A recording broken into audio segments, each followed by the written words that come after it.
Hello guys and welcome to this video. Today I'll be sharing with you a stock SRPD79K1 and my newly modified version of the same watch. As I do a lot of these Seiko 5 Sport reviews, I may as well just quickly go over the base watch first, and then I'll explain what I did with it to create this beauty right here.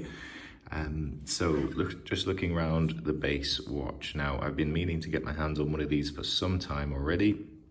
And actually the first thing I wanted to do is check the Loom. Now, this is a very different type of dial to the ones I'm used to. It is the same kind of arrangement with full black markers. So let me just charge this up a bit and show you what the Loom looks like on this Blackout model. Something I've always wondered, does it even have Loom? Well, let's see. So here's the watch charged up off a light I've got at home, and there is a hint of Loom. Now, it's not really easy to spot it, but it is a very sort of dark green kind of Loom. Clearly, whatever they've done to those markers has reduced the power of the Loom, of course.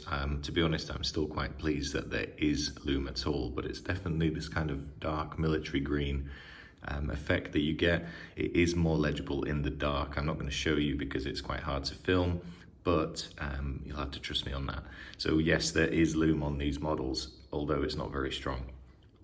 Now, just a few points about the base watch. The other thing I was conscious of is that I always thought this model was actually quite hard to use, as in hard to read the time from.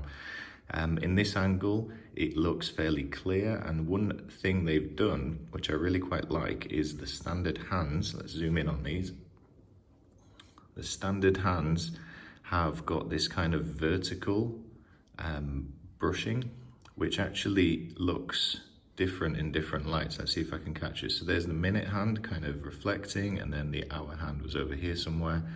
And the seconds, of course, is also in that brushed finished.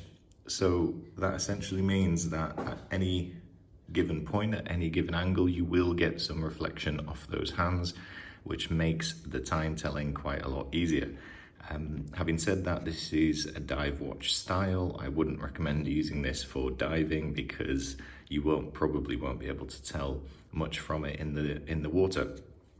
The bezel itself is aluminium. It's the standard kind of Seiko 5 Sport bezel. No Loom pip or anything. This one has a darker gunmetal silver or gunmetal grey kind of numbers compared to the standard silver that you get on most of their other bezels. Inside we've got a chapter ring with quite bright silver markers for the 12, 1 and so on, but in between them the markers are a little darker actually as well. So this is definitely a different chapter ring specifically for this model. We also have a black day date wheel. I've got the Arabic day set up there, but of course it comes in English as well, including on this watch. I won't change it now, but you've seen that simple process in my other videos. Moving around, the case is this lovely matte finish. It is a very dark grey. I wouldn't call it completely black, but then again, with matte finishes, you are often stuck with more of a grey kind of colour. But it's certainly really nice finish. There's no sort of difference in polishing or brushing. If anything, I would say this is more like a bead blasted finish or sand blasted finish. The bezel itself is that classic Seiko 5 or SKX style bezel with the twin rows of kind of pyramids going around, quite conical. Let's check the action. Quite nice and tight actually. I'm always really impressed with these bezels, to be honest. If you've never tried one, go to your local dealer and have a look. Let's see if I can get it to line up. Everything does line up fairly well on these actually.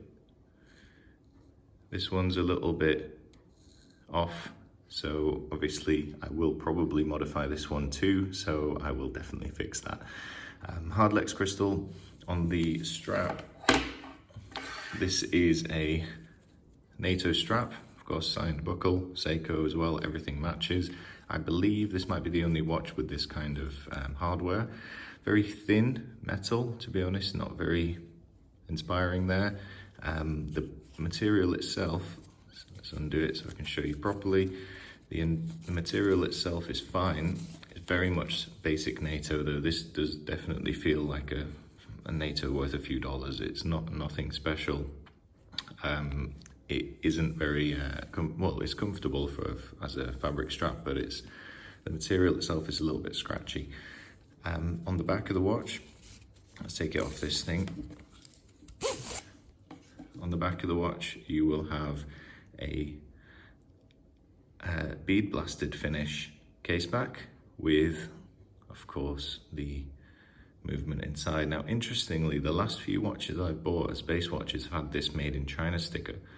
So I'm starting to think that they're actually, I don't believe that was the case earlier this year, so I have a feeling they might have moved the K models, the non-made in Japan models, such as this one, and most of the others actually, to manufacturing in China now. Not a real problem or surprise, you know, no one really knew where the K models were made, but they have stuck this made in China sticker on the back of it as well now. But inside is the 4L36 movement, and it is a pretty nice watch as it is. I think just with a simple strap change, this could do really nicely. Now, let's move on to this one. So this is my modified version, and this came out great. I think the upgrades I've accomplished here seem to have really kept that blackout look, but just stepped everything up a notch, and it actually increases the presence of this watch as well. Just as a side-by-side comparison, I'll put this back on the strap and the stand, and we can have a look at them together. So the first major difference is the crystal, I would say. This watch on the right, the modified one, definitely has a significantly different shape. Of course, it is a double dome sapphire, much more scratch resistant on the face of the watch as well. The bezel and bezel insert help that, but as you can see, we've kept that nice interesting blackout dial, chapter ring hands, all as standard, but all I've done is added that crystal. This one is a clear AR coated crystal. Does still provide some reflection, but definitely an improvement in my opinion. The other things we've changed is the bezel itself. Let's see if I can give you a good look at that. This is a coin edge bezel on the right, and it just sort of opens up the dial a bit more. It simplifies the bezel, it makes it appear wider as well.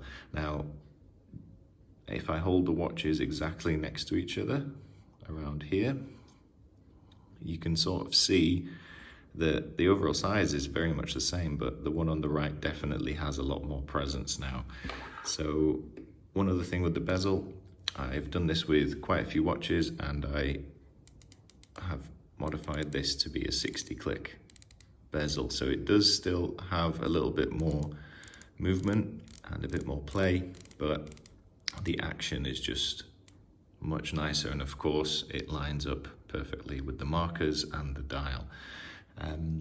So double dome sapphire, coin edge bezel, ceramic Yachtmaster insert.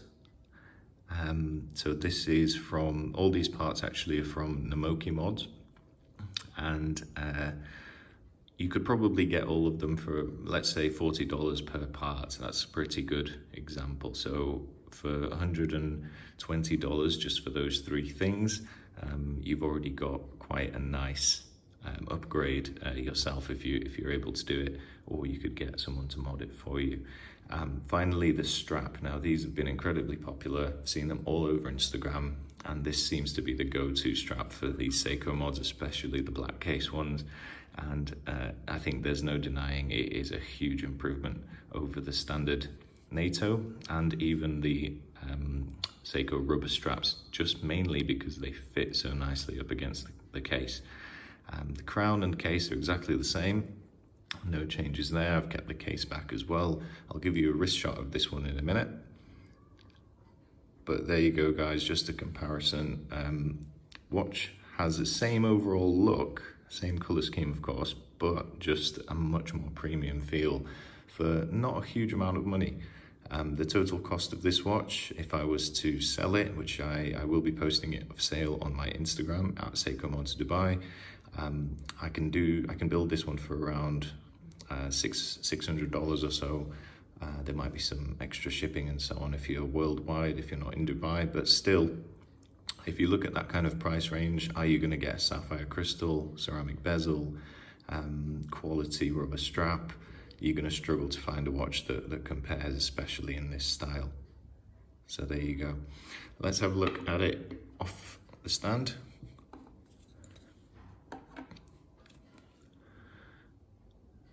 Beautiful.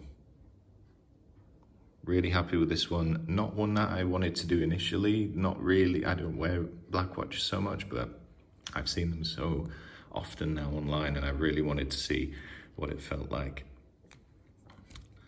So this is a DLW fitted rubber strap. As you can see, it hugs the lugs really well. It fits this case nicely. If you use the original spring bars that came with the 5KX, it doesn't matter which version of this strap you get, it will always fit very well.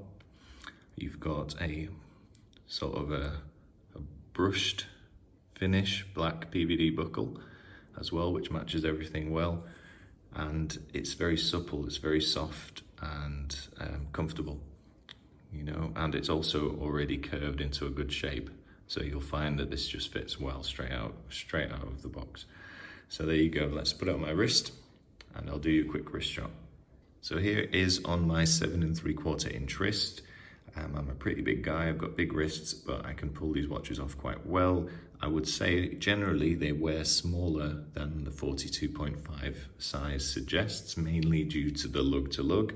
If you put it on these kind of rubber straps, it definitely increases that as well. So if you're after a bigger watch with a bit of presence, but also a little bit more stealthy, this is definitely the one. And I think this on a green, sort of military green rubber strap, or to be honest, any color rubber strap, is gonna look brilliant. So there you have it, guys. That is my review of my latest mod. If you like what you see, please hit subscribe. I'm trying to get to 1,000 subscribers this year.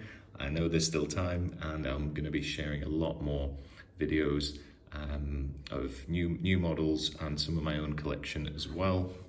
So just one final time, here is the comparison. Let me know what you think. Do you think I've ruined it? Do you think I've improved it? If you're interested in a particular build and you're not sure about, you want me to have a go at making it, please let me know in the comments, or visit at SeikoMODS Dubai on Instagram. Thank you for watching.